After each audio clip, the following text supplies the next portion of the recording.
Friends, ఈరోజు Kuwait వాళ్ళంట. ఇక్కడైతే కోడి ఉంది. చికెన్ అయితే ఇలా అయితే ఎంపుతున్నాను. హాయ్ ఫ్రెండ్స్, ఎలా ఉన్నారు అందరూ బాగుండారా? అందరూ బాగుండాలి. మరి ఈరోజు కువైట్ వాళ్ళకి మాకి ఏ వంట చేసానో చూసేయండి, ఒక లైక్ ఇచ్చేయండి. ఫ్రెండ్స్, ఈ మధ్యాహ్నం భోజనానికి అయితే ఇలా అయితే సర్దానండి. పెరుగు, కాయలు, ఇదైతే పండు మిరకాయల కారము.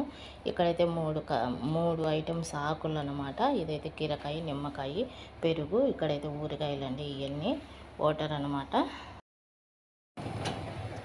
ఇదైతే మేడంకు పిల్లలకండి జిజాత్ మచ్చిపూస అన్నం అన్నమాట, కోడి అన్నము. ఇదైతే మా సారుకండి కూరగాయలు, క్యారెట్, చికెన్ కూర అనమాట, కోస. ఇది డొక్కూస్ అండి, మచ్చిపూస అన్నంలోకి. మాకైతే పెసరవేల పప్పు అండి, సూపర్ అదిరిపోయింది. ఇదైతే వైట్ రైస్ అండి, మాకు మా సారకు అనమాట. మరి ఈరోజు వంట ఎలా ఉందో కామెంట్. ఇక్కడైతే కోడి అండి, ఎంపీ పక్కన పెట్టాను.